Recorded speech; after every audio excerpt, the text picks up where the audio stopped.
Europe solved its poverty problem by exporting its poor people. More than 1 million of them came to this country. Tens of millions of Europeans went to Australia, New Zealand, United States, Canada, and that was how it was not industrial revolution that solved their problem. Okay, they exported. Today, if India were to adopt a similar, it would mean we have to export 450 million. Utsa Patnaik, Professor Patnaik has done the calculation. You'll get it very interesting. Third, European migration, wherever they went, destroyed the local and indigenous people. And we like to think of ourselves as Indians with an ancient history, indigenous people. Just like in the United States, the Europeans who landed at the time of before Captain Cook in Australia, they were dying. Those who landed on Western Australia because they didn't know where the water was. The Aboriginals gave them water, led them to the water hole. You know what these people did?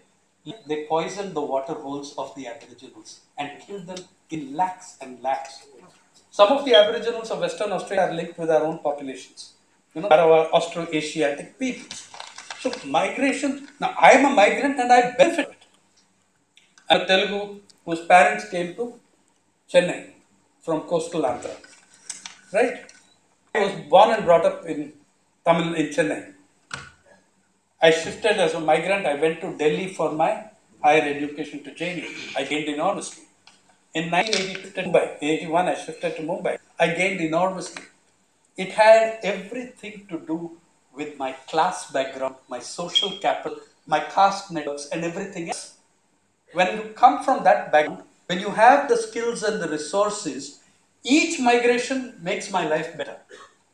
But if you don't have that, the same migration is disastrous. Like, what is the grain that the from Jharkhand has made to be a servant child and pulled out at 3 a.m. to carry my bags, and my bags are clean. And she's woken at 3 a.m. by the. She was living quite happily in Jharkhand. And by the way, the area she comes from has very high literacy. Mahavadan, Netrahat, those, even in the old Bihar, those were the two most literate blocks in the entire Bihar because of Jesuit education there. Yes, but so the fact is, now, what is the difference between that Jharkhand girl whose migration has led to misery and me? Class, gender.